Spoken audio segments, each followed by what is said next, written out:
우리가 성경을 읽고 그동안 오랫동안 하나님의 말씀을 듣고 읽고 설교를 우리가 많이 들었습니다. 그런데 우리는 한 번도 믿음이라는 것은 들은 그 말씀에 대해서 토를 달지 않는다, 질문을 하지 않는 것이 순수한 믿음이라고 세뇌되어 있었습니다. 창세기 2장에 보게 되면 선과 악을 알게 하는 나무의 열매를 먹으면 너희는 죽는다.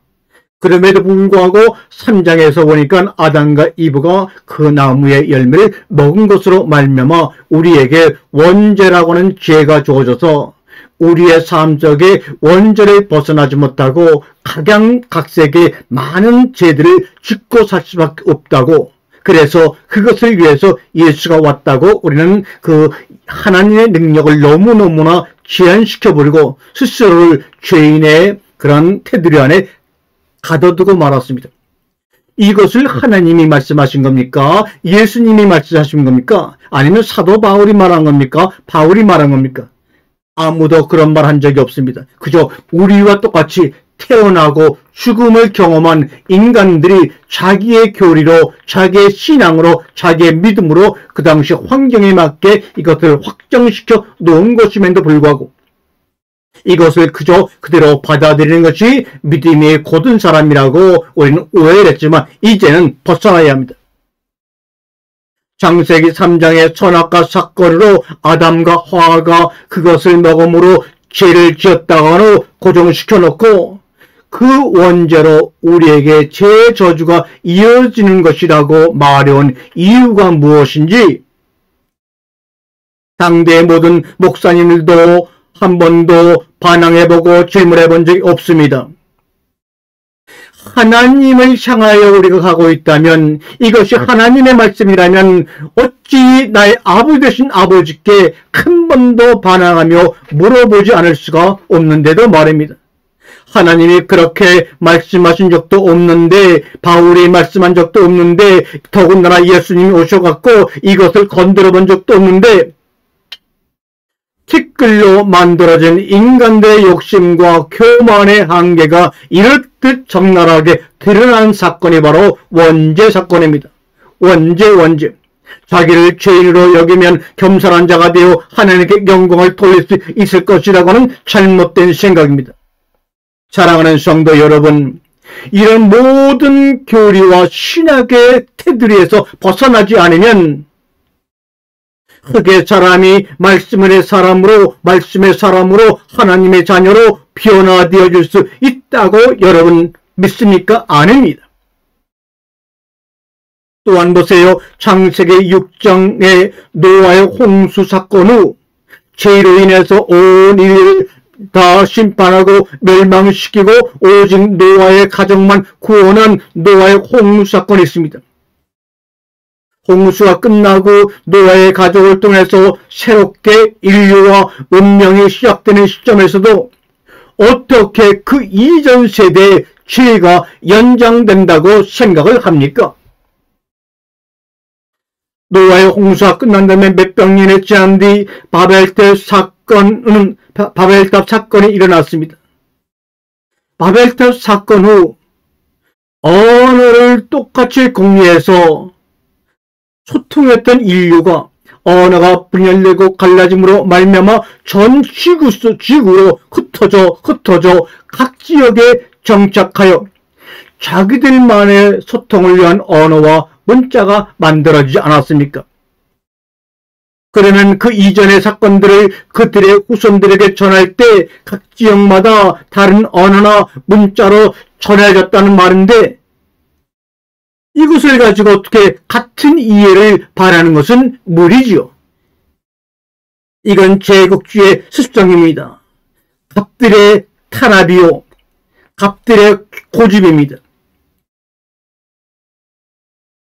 애굽 생활 43년이라는 큰 기간 동안에 애굽의 문화와 문자와 언어에 붙잡히고 그것을 사용했던 이스라엘 민족을 비롯한 수많은 이방인들에게 무슨 방법으로 원죄 지난 이야기가 구전될 수가 있었을까요?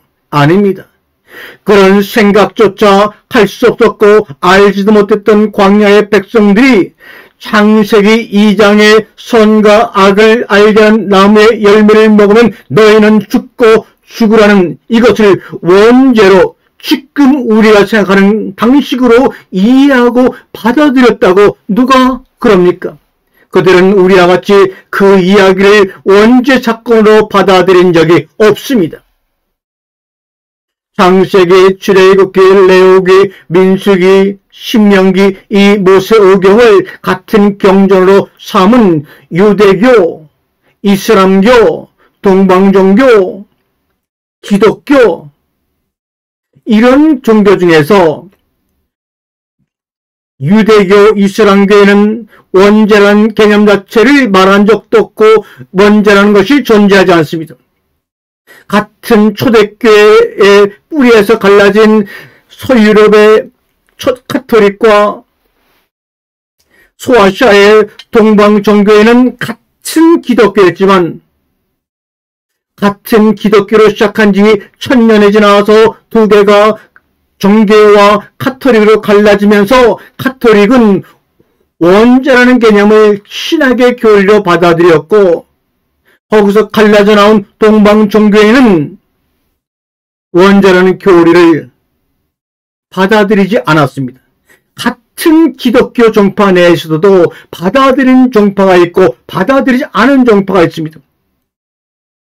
15세기에 마틴 루터가 종교를 하면서도 다른 것을 많이 개혁을 했지만 이 카톨릭이 가지고 있는 원죄 교리만은 루터도 칼빈도 더욱더 공고하게 받아들이고 이것이 맞다고 못을 박아버리고 말았습니다.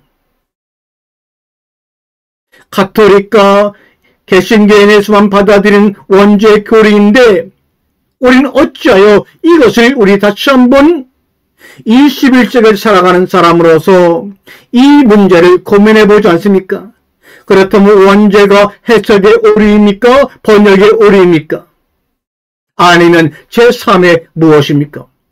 원죄라고 하는 테두리 속에 우리를 붙잡아 놓고 성경을 보라고 하고 성경을 해석하여 이야기를 들려준다면 거기서 어떻게 아름답고 흥미진진한 하늘나라의 이야기를 들을 수 있으며 죄인의 테두리에서 그저 예수님 때문에 용서받은 것으로 끝난다면 하늘나라의 소망을 가질 사람이 몇이나 되겠습니까?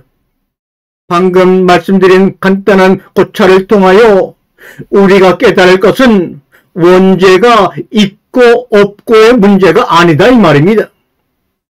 우리는 그 안에 내포된 하나님의 진리의 말씀, 진리를 각자 깨달아 그 깨달음이 오는 만큼 경험되어지고 이야기화되어 그물에 잡히지 않는 바람처럼 성경의 이야기를 전하고 만나게 먹게 하여 그들의 근본이 모두 다 하나님의 자녀임을 하나의 팀임을 경험케 하는 것이 이 분쟁과 전쟁이 흥행하는 시대에 필요한 것입니다.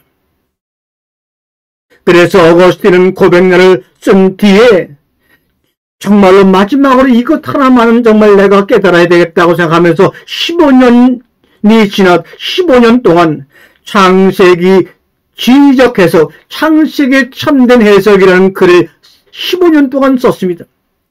그 책을 마무리하면서 어거스틴은 결론을 내기를 마지막 부분에 창세기의 참된 해석, 진리적 해석을 쓰면서 나는 답을 얻었다기보다는 오히려 질문을 많이 하게 되었다 하면서 결론을 내리지 않습니다.